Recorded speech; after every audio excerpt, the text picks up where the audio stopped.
So with vertical circles, we're worried about the speed and the direction the objects are constantly changing. Two special positions that are usually analyzed are what? Where are we on the circle that we're worried about? The top, good. And also the bottom. That's probably where they're the most different. So we can figure out the range of the forces from analyzing the top and the bottom. Alrighty. Just like when I swung around the ball, we can see that there is an interaction of these forces where if I'm swinging this around, we've got the top and the bottom, and I actually have to pull more. Can you imagine this? I have to pull more when?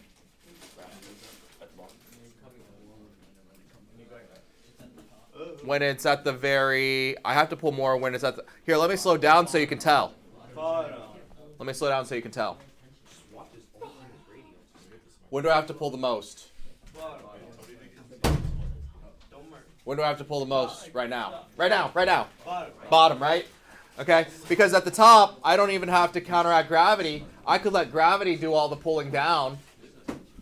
Right? So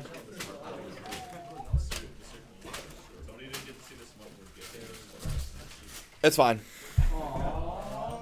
So what this says is centripetal force is the result of the weight force and either the tension or the normal, whatever we're dealing with. Tension will if we're working with a string, we're going to call it tension.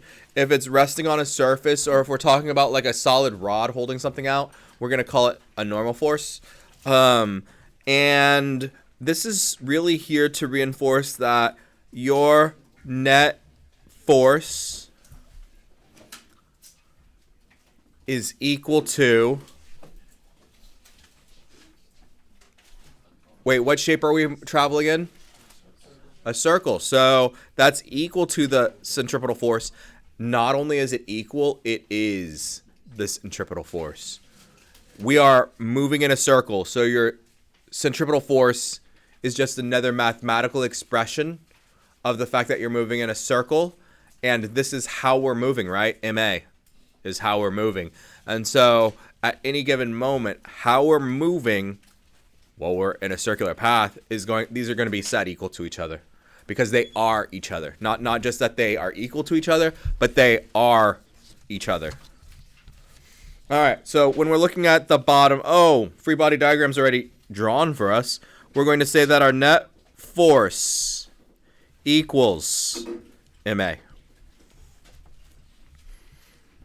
Right? We could say AC because that's the centripetal force. What is our diagram showing? The sum of all our forces is equal to MAC, but what's our diagram showing? Our net force is also the sum of force, tension, yes, minus mg. The center of the circle is positive, so our tension is heading towards the center when we're at the bottom.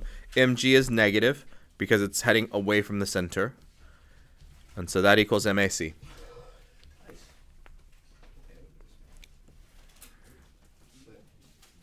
What if we're solving for tension? What could you tell me what tension is? Tension is MAC.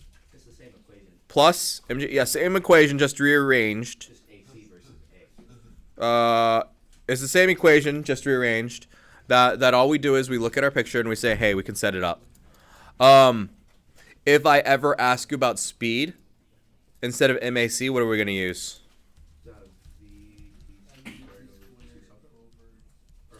V squared over R, yes. V squared over R is also AC. And I said, hey, memorize that.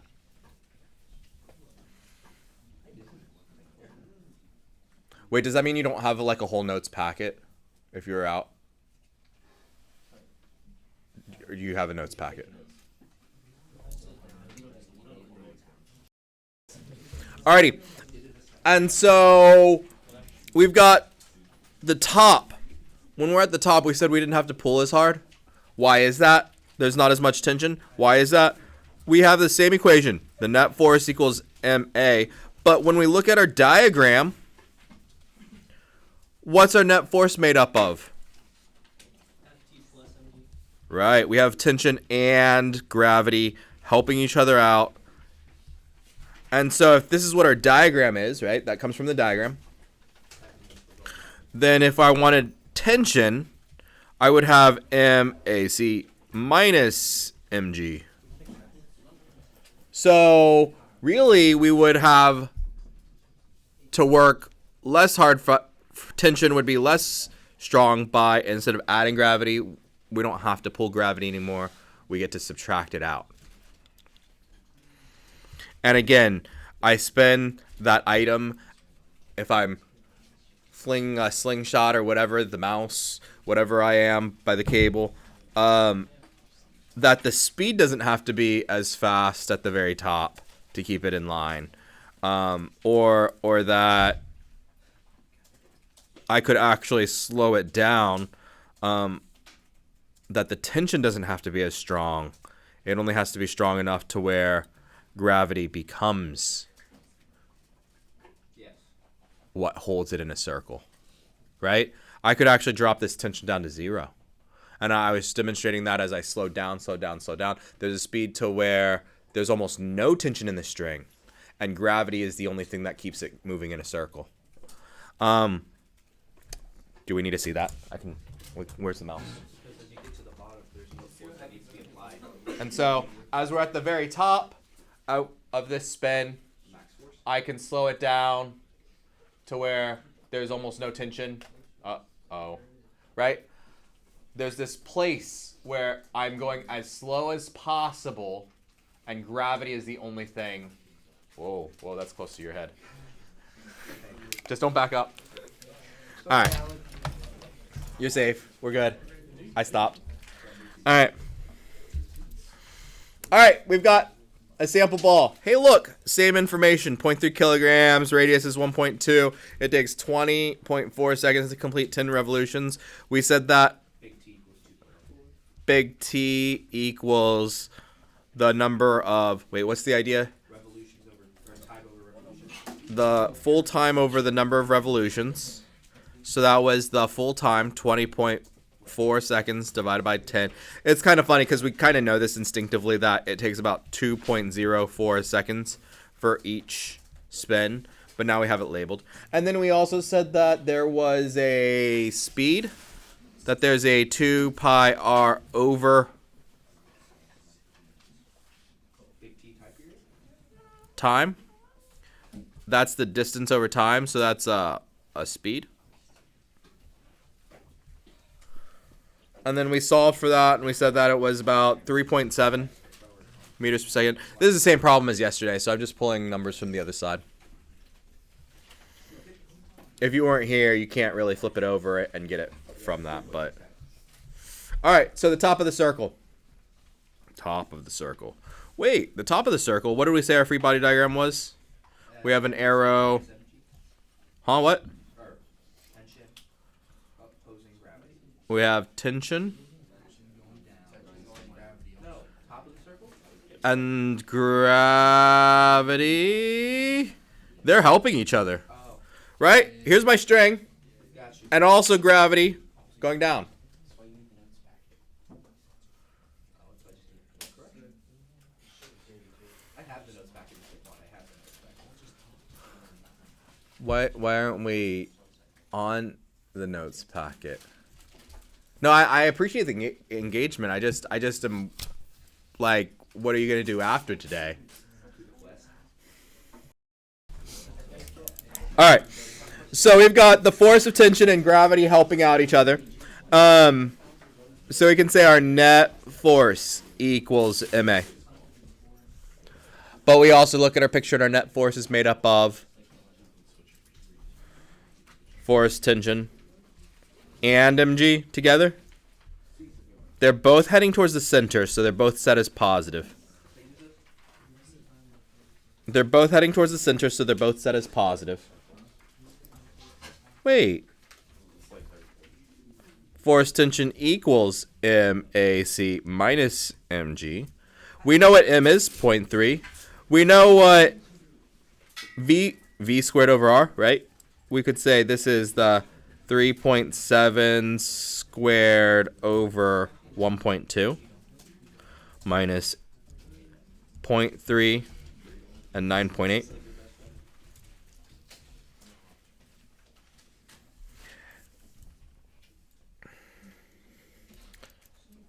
And so we get somewhere around point. I actually don't have this memorized. What is this? 0.483 newtons. That's the force of tension at the very top. Should you get more tension at the top or the bottom? Bottom. Okay. So let's prove it. On our picture, if this is a free body diagram, I'm just going to draw it right here. We have, what's that? What's that? What's the two interactions? What's the two forces?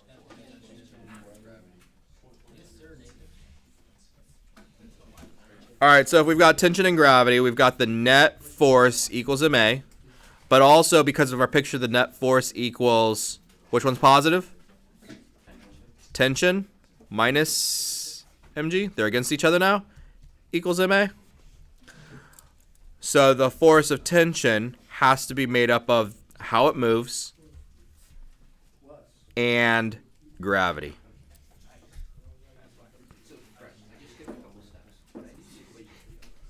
Point 0.3 times 3.7 squared over 1.2 plus 0.3 times 9.8. So the only difference is we're adding this instead of subtracting it. Which makes sense because we have to pull against gravity to keep it in line in a circle instead of having gravity be part of how it stays in a circle. Subtract it out.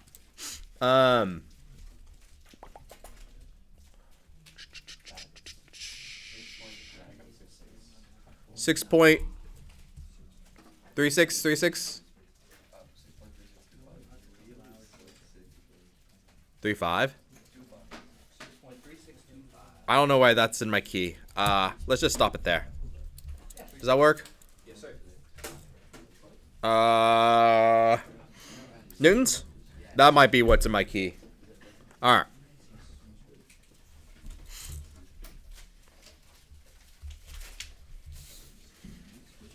So, Ferris wheel. Am I dealing with strings anymore?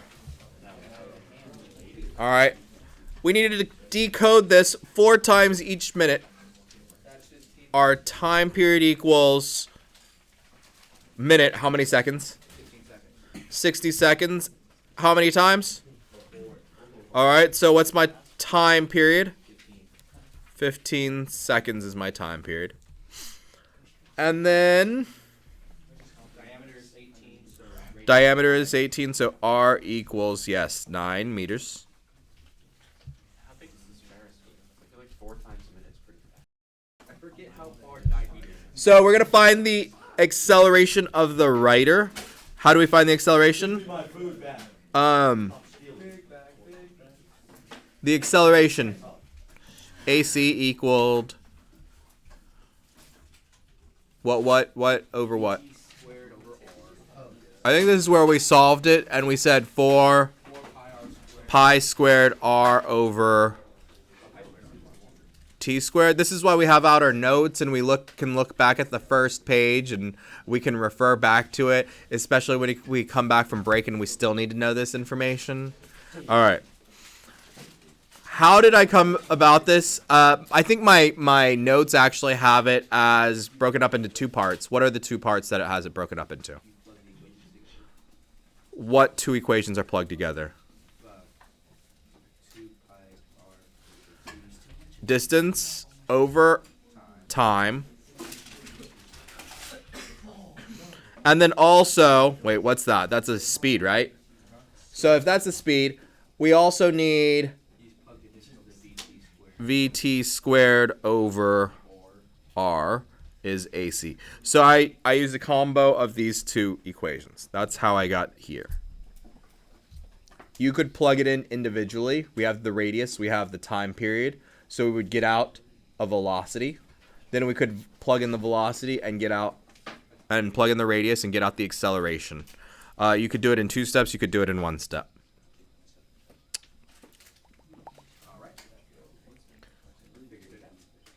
What is it? The acceleration was 1.579. I like it. Meters per second squared. What force does the seat exert on a 40-kilogram rider at the lowest point?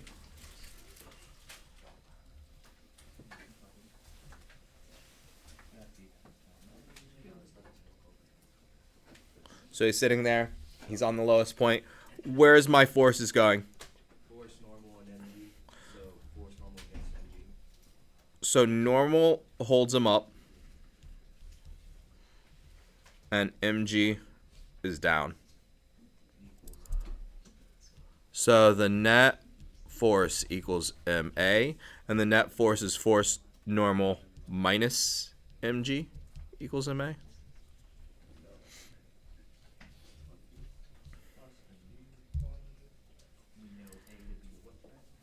So the force normal is the seat. Right? That's what's holding his butt up. So force normal equals ma plus mg. Do we have the mass of the person? 40. AC 1.58 plus 40 times 9.8, 10 and a half, 10 and a half plus by 40. So that's 440-ish, 450-ish? 455. Okay, 455 newtons.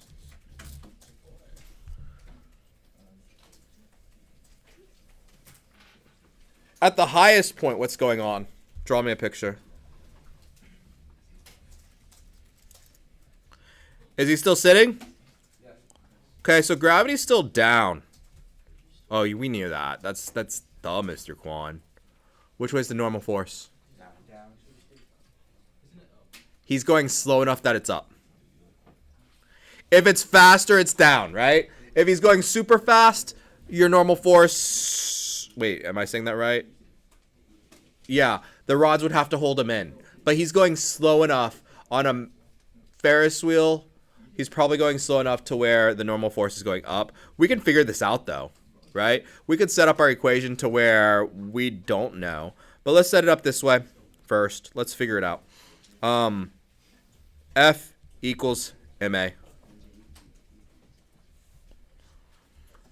And we know that our net force is mg. Why is mg positive? Because it's going downward towards the center. It can only go downward. Okay. No, but why is downward positive? It's towards the center. It's the way it's accelerating. It's accelerating towards the center because we're holding it into a circle. So both are true. Okay. If I solve for force normal, that is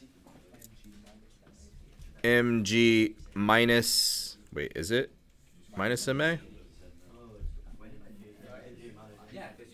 Yeah.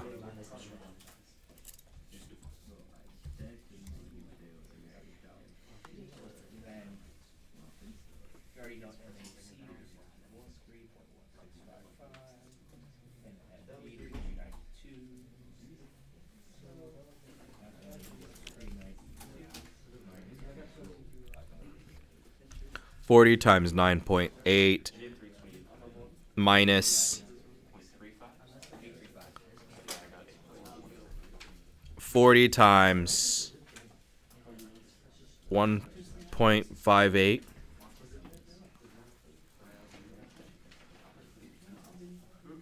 So what's the force normal? 329 newtons.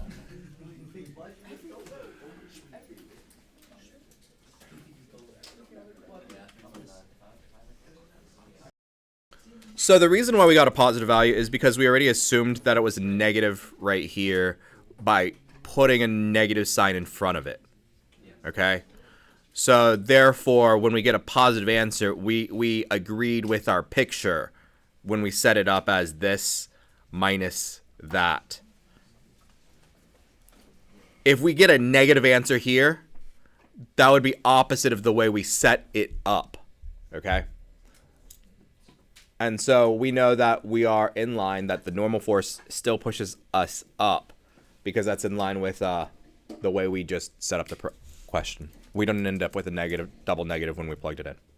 All right. And to prove that, we can look at part D. Part D takes away the Ferris wheel mechanism of it, and we say, okay, how about what is the fastest we need to go to where he just sits glued to a seat, even if he was upside down. So it's pretty much a roller coaster problem, right? So what's the slowest he can go and not fall?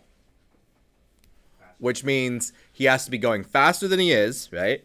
Because what we're really saying is mg happens, and normal force, I don't know where to draw that because the normal force is equal to 0, right? Not up, not down. He's just kind of flying, gliding along the track. He would technically like be floating with his seat and not even pushing up against his seat. So what's the slowest I can be? When we set up our equation, we say our net force equals ma. In this picture, I have mg plus or minus, doesn't matter, force normal, because we're going to call that 0 instead. So it doesn't matter that I put a plus sign or a net minus sign. We're going to 0 that. Wait a second. We have... Do you see it? Do you see it? Masses cancel. And G equals V squared over R. What's the speed, right? So that AC is V squared over R.